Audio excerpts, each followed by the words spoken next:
ಆದ್ದರಿಂದ ಈಗ ತುಲಾರಾಶಿಗೆ ಬಂದಿರತಕ್ಕಂಥವ್ರಿಗೆ ತುಲಾರಾಶಿ ತಕ್ಕಡಿ ಅಂತ ಕರಿತೀವಿ. ಭಾಳ ವರ್ಷದಿಂದ ಕಷ್ಟಪಟ್ಟಿರ್ತಕ್ಕಂಥ ತುಲಾರಾಶಿಯವರಿಗೆ ಭಾಳ ವಿಶೇಷ ಈ ಸಲ. ಒಳ್ಳೆಯದಾಗತ್ತೆ, ಆರೋಗ್ಯ ಪರಿಸ್ಥಿತಿ ಚೆನ್ನಾಗಾಗತ್ತೆ. ಯಾತ್ರೆಗಳು ಜಾಸ್ತಿ ಮಾಡ್ತಾರೆ ತುಲಾರಾಶಿಯವರು. ಯಾತ್ರೆಗಳು ದೇವಸ್ಥಾನ ಆಗ್ಬೋದು, ಅಥವಾ ಮನೇಲಿ ಸಾಧಾರಣವಾಗಿ ಕೂತ್ಕೊಳ್ಳಲ್ಲ. ಈ ಸಲ ರಾಹು ಏನು ಮಾಡ್ತಾನೆ, ನೀಚಭಂಗ ರಾಜಯೋಗ, ಯೋಗವನ್ನು ಜಾಸ್ತಿ ಕೊಡ್ತಾನೆ, ಊರು ಸುತ್ತಿಸ್ತಾನೆ ಅಂತ ಹೇಳ್ತಾನೆ.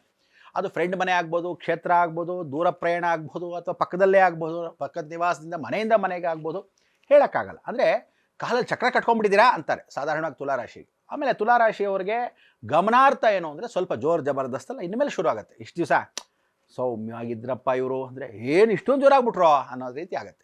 ದೇಹದ ನೀರಿಗೆ ಸಂಬಂಧಪಟ್ಟಿದ್ದು ಲಿವರ್ಗೆ ನೀರು ಕಮ್ಮಿ ಆಗಿರ್ತಕ್ಕಂಥ, ನೀರು ಚೆನ್ನಾಗಿ ಕುಡಿತಕ್ಕಂಥ ಅವಕಾಶಗಳು ಮಾಡ್ಕೋಬೇಕು. ಔಷಧಿಗಳನ್ನು, ಕಾಲು ನೋವುಗಳು, ಜಾಯಿಂಟ್ಗಳು ವಾತಕ್ಕೆ ಹೆಚ್ಚಾಗತ್ತೆ ಅಂತ, ವಾಯುಗಿಂತ ವಾತಗಳು ಹೆಚ್ಚು, ಅಲ್ಲಲ್ಲಿ ಜಾಯಿಂಟ್ಸ್ ಪೈನು ಜಾಸ್ತಿ ಆಗುತ್ತೆ. ಸೊ ಇದನ್ನು ಸರಿಪಡಿಸ್ಕೊಳ್ತಕ್ಕಂಥದ್ದು ತುಲಾರಾಶಿಯವ್ರು ಬಹಳ ಇಂಪಾರ್ಟೆಂಟ್. ತುಲಾರಾಶಿಯಲ್ಲಿ ಯಾವ ಕಾರಣಕ್ಕೂ ಹೆಂಗಸರು ಅಕಸ್ಮಾತ್ ಗಂಡಂದ್ರೆ ಇಲ್ದ ಅನ್ನೋ ಅವಕಾಶಗಳಾಗತ್ತೆ. ಹೆಂಗಸರಿಗೆ ಗಂಡ ಇಲ್ಲ ಅನ್ನೋ ಅವಕಾಶಗಳಾಗತ್ತೆ, ಗಂಡನಿಗೆ ಹೆಂಡತಿ ಇಲ್ಲ ಅನ್ನೋ ಅವಕಾಶಗಳು ಆಗುತ್ತೆ. ಸಾಧ್ಯತೆ ಜಾಸ್ತಿ ಯಾಕಂದರೆ ಶನಿ ವೈರಾಗ್ಯ ದೇವತೆ, ಕೇತು ಜೊತೆ ಮೋಕ್ಷವನ್ನು ಕೊಡ್ತಾನೆ. ಯಾರಿಗೆ ಅಕಸ್ಮಾತ್ ಹಾರ್ಟ್ ಪೇಷಂಟ್ ಇರ್ತಾನೆ, ಯಜಮಾನ ಹೋಗ್ಬಿಡ್ಬೋದು, ಹೆಂಡ್ತಿನೇ ಹೋಗ್ಬಿಡ್ಬೋದು, ಗೊತ್ತಿಲ್ಲ. ಅಂದರೆ ಆ ಬಾಂಧವ್ಯದಲ್ಲಿ ಒಂದು ಕಳ್ಕೊಂಡು ಒಂದು ಲಾಭವನ್ನು ಕೊಡ್ತಾನೆ ತುಲಾರಾಶಿಗೆ ಅಂತ.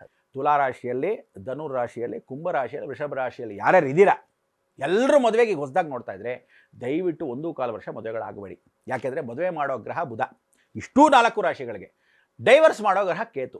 ಬುಧ ಕೇತು ಒಟ್ಟಿಗೆ ಬರ್ತಾ ಇದ್ದಾರೆ, ಅವರೇ ಇಡೀ ಜಗತ್ತಿಗೆ ಅವರೇ ಒಟ್ಟಿಗಿದ್ದಾಗ ನೀವು ಮದುವೆ ಮಾಡಿಕೊಂಡ್ರೆ ಸಂಸಾರ ಸುಖವಾಗಿರಲ್ಲ, ಪೂರ್ತಿ ಊರ್ಜಿತವಾಗಿರಲ್ಲ. ಯಾವತ್ತಾದರೂ ಎನಿ ಟೈಮ್ ಕಿತ್ತೋಗುತ್ತೆ ಗ್ಯಾರಂಟಿ.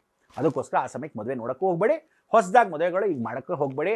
1.25 ವರ್ಷ ಗಮನಾರ್ಥವಾಗಿ ಅದನ್ನು ತಲೆಯಲ್ಲಿ ಇಟ್ಕೊಳ್ಳಿ. ತದನಂತರ ನೀವು ನೋಡೋಕ್ಕೆ ಶುರು ಮಾಡಿ, ಆಮೇಲೆ ಮದುವೆ ಮಾಡ್ಕೊಳ್ಳಿ. ಯಾಕೆಂದರೆ ಆ ಸಮಯಕ್ಕೆ ಕೇತು ಜೊತೆ ಬುಧ ಇದ್ದಾಗ ಮದುವೆಗಳು ಮಾಡ್ಕೊಂಡಾಗ ಹೊಸ ಜಾತಕ ಚೆನ್ನಾಗಿರೋದು ಸಿಕ್ಬಿಡ್ಬೋದು, ಅಡ್ವಾಂಟೇಜ್ ಸೂಪರ್ ದುಡ್ಡು ಅಂತ ಕಟ್ಕೊಂಡ್ಬಿಡ್ಬೋದು.